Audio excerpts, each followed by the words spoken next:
बच्चों, अगर आप कक्षा 10 भूगोल में पूरे नंबर लाना चाहते हैं तो आज का ये वीडियो आपके लिए गेम चेंजर साबित होगा।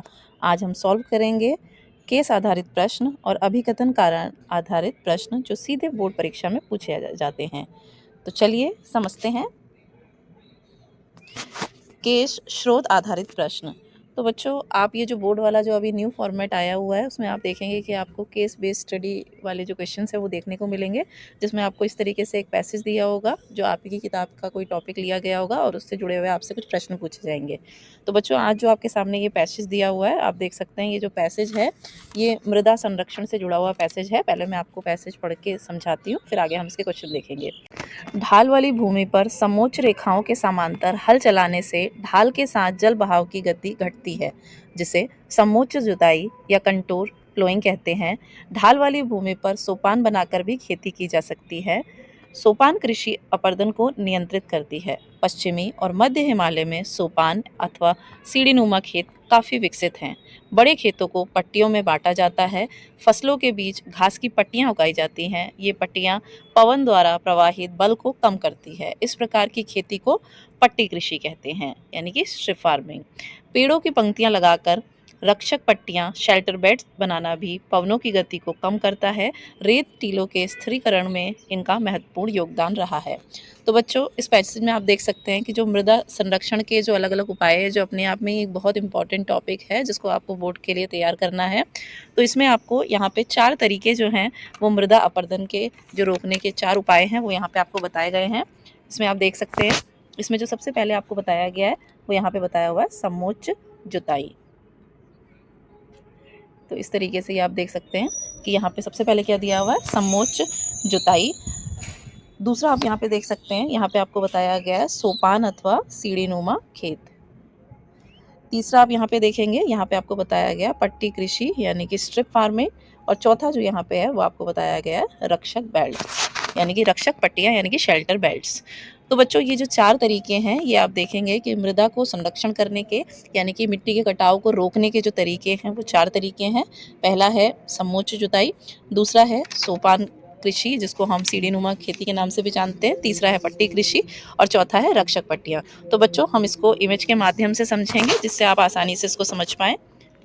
तो बच्चों, आप देख सकते हैं यहाँ पे आपके सामने 4 इमेजेस दी हुई हैं, जिसमें आप बच्चों सबसे पहले देखेंगे, जो सबसे पहले यहाँ पे आपको दिया हुआ है कॉन्टोर प्लोइंग दिया हुआ है यानी कि समोच्च जुताई। तो समोच्च जुताई में बच्चों आप क्या देखते हैं, इस तरीके से ऐसे ये समांतर रेखाएं बनाई जाती हैं और इसी में ही क्या की जाती है, खेती की जाती है। तो इससे क्या होता है, जो पानी का जो बहाव होता है वो भी कम हो जाता है और पानी के बहाव कम होने की वजह से क्या होता है, मृदा अपरदन कम हो जाता है। तो इस तरीके से क्या होता है, समांतर रेखाएं जो हैं उन्हीं की सीध में या उन्हीं की लाइन में यहाँ पे क्या की जाती है, खेती की जाती है, जिसको हम कॉन्टूर प्लोइंग कहते हैं।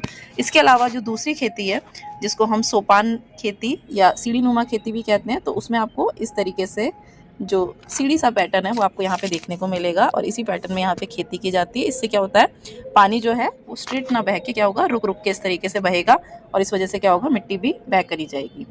तीसरी जो खेती है जिसमें आप देख सकते हैं पट्टी कृषि भी इसे हम कहते हैं, स्ट्रिप फार्मिंग इसको कहा जाता है।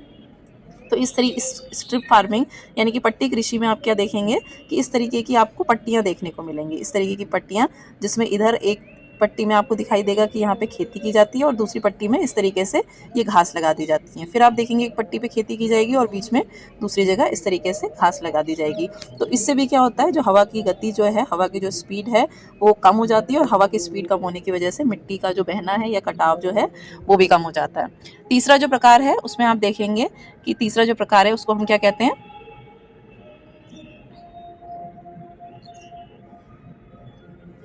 वो जो तीसरा जो प्रकार है उसमें आप देखेंगे जिसको हम कहते हैं रक्षक पट्टियां या शेल्टर बेल्ट्स। तो शेल्टर बेल्ट्स में आप क्या देखेंगे, आपको इस तरीके से पेड़ों की जो कतार है, पेड़ों की जो लाइंस हैं, इस तरीके से आपको यहाँ पे देखने को मिलेगी और इस तरीके से पेड़ों की जो लाइन लगा दी जाती है, पेड़ों की जो पंक्तियां लगा दी जाती हैं, वो भी क्या करती है, हवा की गति को कम कर देता है और रेत वगैरह या जो भी मिट्टी है उसको उड़ने से क्या करता है, रोकता है। तो यानी कि ये 4 जो तरीके हैं वो मृदा को अपरदन को रोकने के 4 तरीके देखने को हमें मिलते हैं।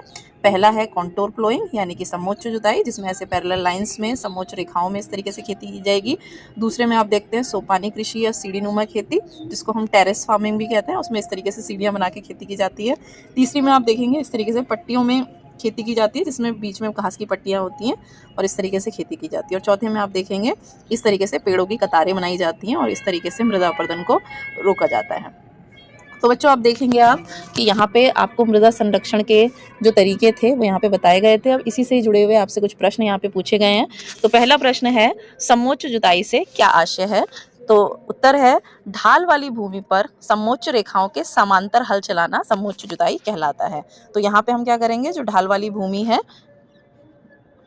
यहाँ पे हम क्या करेंगे, जो भी ढाल वाली हमारी भूमि है उस पे हम क्या करेंगे, इस तरीके से समांतर तरीके से, इस तरीके से समांतर हल चलाएंगे उसी ढाल में, समोच्च रेखाओं की ढाल में। दूसरा है, सोपान निर्माण का क्या लाभ है? तो सोपान निर्माण, जो सीढ़ी वाली सीढ़ी नुमा जो खेती होती है, इसका क्या लाभ है? तो इसकी वजह से हम देख सकते हैं कि सोपान निर्माण से क्या होता है, जो मृदा अपरदन है वो नियंत्रित होता है, क्योंकि अभी हमने पढ़ा था कि मृदा अपरदन को रोकने की ये चारों तरीके हैं। तो सोपान निर्माण भी क्या करता है, अपरदन को रोकने का काम करता है।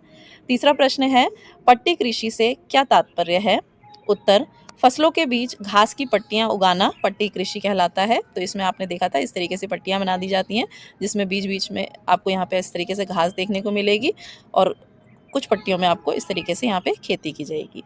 तो यहाँ पे क्या होता है, पट्टी कृषि में फसलों के बीच में घास की पट्टियां लगाई जाती हैं। इसके अलावा आप देखेंगे बच्चों,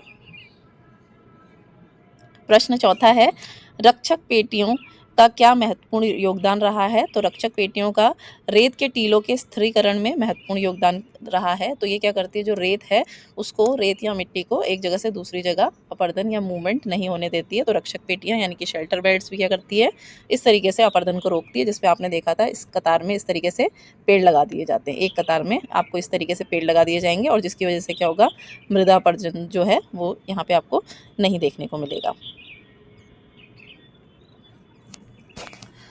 तो बच्चों इस तरीके से आपने देखा कि जो केस स्टडी वाले क्वेश्चन हैं उसमें हमें क्या करना होता है, इस तरीके से एक पैसेज दिया होगा, उस पैसेज को पढ़ते हुए फिर हमें कुछ क्वेश्चंस दिए होते हैं, उन क्वेश्चंस के आंसर देने होते हैं। बढ़ते हैं बच्चों अगले प्रश्न की तरफ। और अगला प्रश्न शुरू करने से पहले बच्चों, इससे पहले भी हमने अपने चैनल पे इतिहास से जुड़े हुए जो केस आधारित जो प्रश्न हैं, अभिकथन कारण आधारित जो प्रश्न हैं, पूरा डिटेल एक्सप्लेनेशन के साथ चैनल पे डाले हुए हैं।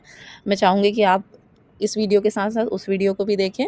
और अगर आपको हमारी ये वीडियोस पसंद आ रही हैं और इससे आपके कॉन्सेप्ट क्लियर हो रहे हैं तो आप कमेंट में क्लियर ज़रूर लिखें और साथ ही वीडियो को लाइक करें और इस वीडियो को अपने फ्रेंड्स के साथ भी शेयर करें, ताकि वो भी जो बोर्ड एग्ज़ाम है उसमें अच्छे अंक प्राप्त कर सकें। तो चलिए बच्चों बढ़ते हैं क्वेश्चन की तरफ।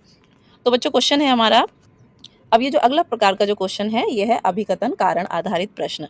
तो बच्चों जब आप अभिकथन कारण आधारित प्रश्न सॉल्व करें तो इसमें आपको सबसे पहले जो ज़रूरी चीज़ें हैं वो क्या करनी है, आपको इस तरीके से एक अभिकथन दिया होगा और एक कारण दिया होगा। आपको सबसे पहले अभिकथन और कारण को अच्छे से पढ़ना है और फिर ये देखना है कि जो अभिकथन है वो सही है या गलत है, कारण जो है वो सही है या गलत है।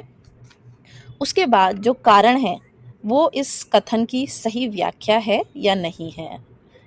तो आपको क्या करना है, पहले देखिए कथन सही है, दूसरा देखिए कारण सही है और तीसरा देखिए जो कारण है वो कथन की सही व्याख्या करता है या नहीं करता है।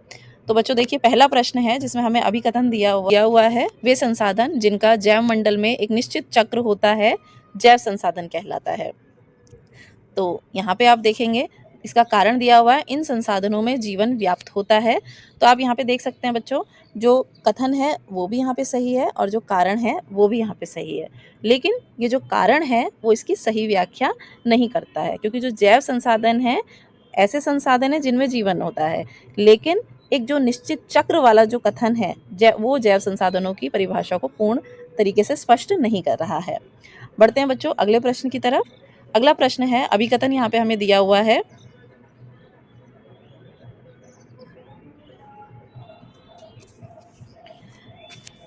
प्रश्न है सौर ऊर्जा एक नवीकरणीय संसाधन है, यह अभिकथन आपको दिया हुआ है और दूसरा कारण दिया हुआ है चट्टानें जैव संसाधन है। तो बच्चों यहाँ पे आप देख सकते हैं कि जो सौर ऊर्जा है वो एक नवीकरणीय संसाधन है, बिल्कुल सही है, लेकिन दूसरा जो आपको यहाँ पे दिया हुआ है चट्टानें जैव संसाधन है, तो ये बिल्कुल गलत है। चट्टानें जैव नहीं बल्कि अजैव संसाधन है। तो इस तरीके से हमारा उत्तर जो है वो अभिकथन तो सही है लेकिन जो कारण है वो गलत है। तो ए सही है परंतु आर गलत है। बढ़ते हैं अगले प्रश्न की तरफ। बच्चों अगले प्रश्न में आप देख सकते हैं यहाँ पे हमें कथन दिया हुआ है। हमारे यहाँ पे कथन है, पारिस्थितिक विविधता के लिए वन का संरक्षण अनिवार्य है। कारण दिया हुआ है, सुभेद्य जातियों वे जातियां हैं जिनकी संख्या बढ़ रही है। तो बच्चों हम देखेंगे कि ये जो हमारा कथन दिया हुआ है ये बिल्कुल सही है, लेकिन इसका कारण गलत है। कैसे? क्योंकि जब हम वन संरक्षण की बात करते हैं तो वन संरक्षण के लिए हमें क्या चाहिए होता है कि जैव विविधता होनी चाहिए, यानी कि हम विभिन्न प्रकार के जो पेड़ पौधे हैं, पशु पक्षी हैं, वो होना चाहिए यहाँ पे, अगर हम वन संरक्षण की बात करते हैं। लेकिन यहाँ पे जो दूसरी जातियों की बात की गई है, जो ये सुवेद्य जो जातियाँ हैं, उनकी परिभाषा जो है वो यहाँ पे गलत दी हुई है। तो इस तरीके से ये क्या हो गया, यहाँ पे आप देखेंगे कि ये पूरी तरीके से गलत है। अगले प्रश्न की तरफ बढ़ते हैं। अगला प्रश्न में हमें अभिकथन दिया हुआ है, भारत में जल की मांग में निरंतर वृद्धि हो रही है। कारण दिया हुआ है, भारतीय जनसंख्या तीव्र गति से बढ़ रही है। तो अगर हम यहाँ पे देखते हैं, पहला, भारत में जल की मांग निरंतर वृद्धि हो रही है, तो हाँ बिल्कुल सही है, क्योंकि जनसंख्या बढ़ रही है तो इस वजह से हम देख रहे हैं कि जो जल की मांग है वो बढ़ रही है। और कारण में हमें यही दिया हुआ है कि भारतीय जनसंख्या बढ़ रही है, तो बिल्कुल सही है, दोनों ही कथन यहाँ पे सही है। और दूसरा जो ये व्याख्या है वो भी एकदम सही दी हुई है, क्योंकि हम देखते हैं कि जब जनसंख्या बढ़ रही है तो चाहे वो घर में या खेती में या उद्योगों में, सब जगह क्या होगा, जल की मांग भी बढ़ेगी। और जैसे जैसे जल की मांग बढ़ेगी तो वैसे वैसे क्या होगा, उसकी कमी भी होती जाएगी। तो इस तरीके से आपने देखा कि ये जो अभिकथन वाले जो कारण हैं, अभिकथन और कारण वाले जो प्रश्न हैं वो किस तरीके से सॉल्व किए जाते हैं। तो बच्चों अगर इस तरीके से आप अभिकथन, कारण और केस आधारित प्रश्नों को सॉल्व करते हैं तो आपके बोर्ड में जो नंबर हैं वो बहुत अच्छे आने के जो चांसेस हैं वो बढ़ जाते हैं। तो बच्चों इसी तरीके की वीडियोस हम अपने चैनल पे आगे भी लाते रहेंगे, जिससे आप सामाजिक विज्ञान में बहुत ही अच्छे अंक प्राप्त कर सकें। अगर आपको हमारी ये वीडियोस पसंद आ रही हैं तो प्लीज़ मुझे मोटिवेट करने के लिए चैनल को सब्सक्राइब कीजिए, वीडियोस को अपने फ्रेंड्स के साथ शेयर कीजिए। तो मिलते हैं बच्चों अगली वीडियो में। धन्यवाद।